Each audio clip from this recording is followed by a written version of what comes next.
एक आदमी मूसलाधार बारिश में अपने सिर पर लकड़ी का बक्सा लिए अनाथाश्रम के अंदर दौड़ा जा रहा है। उसने अनाथाश्रम के दरवाजे पर वो बक्सा रखा और घंटी बजाकर भाग गया। घंटी की आवाज़ सुन जैसे ही अनाथाश्रम की वार्डन ने दरवाज़ा खोला तो उसे अपने सामने एक बक्सा दिखाई दिया, जिसे खोलकर देखने पर उसके होश उड़ गए। कोई 2 दिन की बच्ची को खूब सारी चिट्ठियों के साथ एक बक्से में बंद कर अनाथ आश्रम के दरवाजे पर छोड़कर भाग गया था। एक औरत स्टडी टेबल पर बैठी रोते हुए किसी को खत लिख रही है। उसके हाथ पैर में खूब सारे कटने के निशान भी हैं, पर उसका लिखा एक भी अक्षर कागज पर दिखाई नहीं दे रहा। उसने पूरा खत लिखकर उसे अच्छे से मोड़ा और एक लकड़ी के बक्से में डाल उसे बंद कर दिया। पर अभी उसे एक काम और करना था, जिसके लिए उसने ऊपर पंखे पर साड़ी डाल रखी थी। फिर साड़ी से फांसी का फंदा बनाते हुए एक कुर्सी पर खड़ी हुई ही थी कि तभी 2 लोग दरवाजा तोड़कर कमरे के अंदर घुस आए। इतनी जल्दी खुशियां नहीं मिलती कुमुद, उसके लिए पहले बहुत सारा दुख सहना पड़ता है। जिन 2 लोगों ने दरवाजा तोड़ा था उनके साथ एक औरत भी कमरे में आई थी, जिसने कुमुद के मरने की कोशिश नाकाम कर दी। तुम आग क्यों नहीं देती मुझे? जिंदा क्यों रखा है मुझे? तड़पने के लिए तुझे जो चाहिए मैं तुझे दे चुकी हूँ। अब मैंने एक मरे हुए बच्चे को जन्म दिया तो इसमें मेरा क्या कसूर है? फल खराब होने से पेड़ को नहीं काटा जाता, बल्कि उसका इलाज किया जाता है। अब तेरा भी इलाज होगा। ले चल इसे बेसमेंट में। औरत का फरमान सुन कुमुद डर गई थी। उसने तुरंत ही फंदा गले में डाला और कुर्सी को झटके से गिरा, बीच हवा में तड़पने लगी। पर वो जल्दी ही उसे फंदे से निकालकर जबरदस्ती बेसमेंट में ले गए। बेसमेंट दरअसल ऑपरेशन की जगह थी, जहां पहले से ही चारों तरफ खून और मांस के लोथड़े पड़े हुए थे। ये सब देखकर कुमुद जोर जोर से चीखने लगी। उसे लगा शायद कोई उसकी चीख सुनकर उसकी मदद के लिए आ जाए, शायद आज उसकी जान बच जाएगी। पर उसकी आवाज़ सुनकर तो खूब सारे नवजात बच्चों के रोने की आवाज़ें आने लगी और देखते ही देखते कुमुद को ऑपरेशन टेबल पर लेटा कर बांध दिया गया। इसके बाद बिना बेहोश किए ही कुमुद का ऑपरेशन शुरू हो गया। बहुत चीखने, चिल्लाने और रोने के बाद कुमुद ने तड़पते हुए अपनी जान दी। वो जिंदा से मुर्दा हो गई। इधर कुमुद ने जिस बक्से में अपना लिखा हुआ खत डाला था उसमें अचानक से एक हलचल हुई।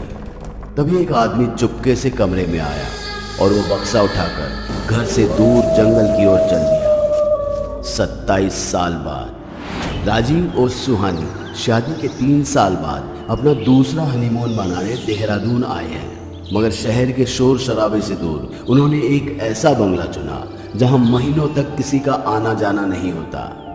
बंगला तो अच्छा है राजीव, पर बहुत दूर भी तो है। हाँ, अब दूरियां तो हमारे बीच भी बढ़ गई है ना, उसे कम करने के लिए ही तो हम यहाँ आए हैं। अब ज्यादा सोचो मत, इस जगह की भी एक खास हिस्ट्री रही है। हिस्ट्री? देखो फिर जाके ना तुम्हारा रिपोर्टर वाला दिमाग, खबर सुनी नहीं कि रिपोर्टिंग चालू। नहीं बताना है तो मत बताओ, पर फालतू के चौक मत मारो। अब मुझे इन पर हंसी नहीं आती। अच्छा बाबा ठीक है, बताता हूँ।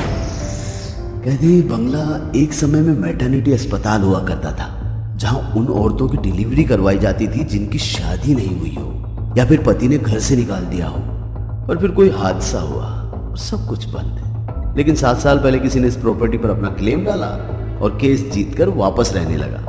अपने पति राजीव की बात सुन सुहानी एक पल को सोच में पड़ गई, पर तभी उसे ऐसा लगा जैसे बंगले की खिड़की से कोई उसे देख रहा है। लेकिन गौर से देखने पर उसे कोई दिखाई नहीं दिया। फिर खुद ही इसे अपने दिमाग का वहम मान सुहानी अपने पति के साथ बंगले के अंदर जाने को चल दी। बंगले में दोनों के स्वागत के लिए एक अधेड़ उम्र की महिला हाथ में फूल लिए खड़ी थी। हाय, मैं मैडम लिली। आपको यहाँ आने में कोई तकलीफ तो नहीं हुई? मैडम लिली की बात सुनकर सुहानी ने मुस्कुराते हुए नामे से हिलाया और बंगले को गौर से देखने लगी। तभी मैडम लिली ने सुहानी से पूछा, कौन सा महीना चल रहा है? मैडम लिली की बात सुनकर सुहानी एक पल को थम सी गई। उसने चौंकते हुए मैडम लिली से तुरंत कहा, तुम्हें कैसे पता मैं पेट से हूँ? अरे भाई, ये मेरा प्रोफेशन है। मैं एक मैटरनिटी डॉक्टर हूँ, मेरा काम है ये। क्यों, तुम्हें क्या लगा मैं कोई डायन या भूतनी हूँ जिसे सब अपने आप ही पता चल जाता है? मैडम लिली की बात सुनकर सुहानी हंसने लगी। बहुत दिन बाद सुहानी को इस तरह से हंसता देख राजीव को यहाँ आना सही लग रहा था। बातचीत होने के बाद राजीव और सुहानी ने मैडम लिली के साथ ही डिनर किया और फिर सब अपने अपने कमरे में जाकर सो गए।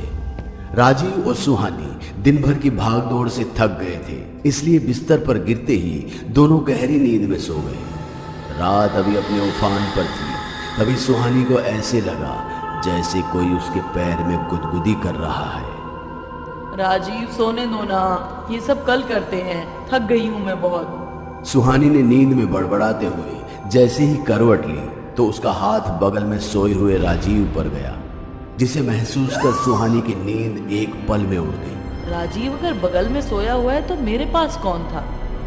खुद से कहते हुए जैसे ही सुहानी ने बिस्तर के नीचे देखा तो वहां कोई नहीं था। तभी उसे कमरे के बाहर एक सिक्के के गिरने की आवाज सुनाई दी। सुहानी ने जब बाहर जाकर देखा तो जमीन पर एक सिक्का गिरा हुआ था और उससे कुछ कदम दूर एक और सिक्का और उससे कुछ दूर एक और।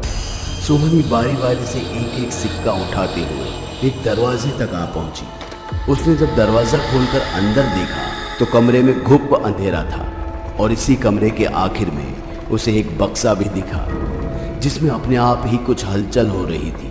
सुहानी शक करते हुए जैसे ही बक्से के पास पहुंची तो तेजी से दरवाजा अपने आप ही बंद हो गया और कमरे के कोने में खूब सारे बच्चों के रोने की आवाजें आने लगी।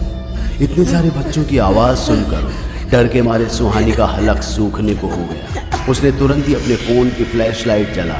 जैसे ही कमरे को देखा तो उसके होश ठंडे पड़ गए। कमरे में सैकड़ों 1 साल से कम उम्र के नवजात बच्चे थे, जिनकी आंखों की जगह 2 काले गड्ढे थे जिनसे खून और कीड़े निकल रहे थे।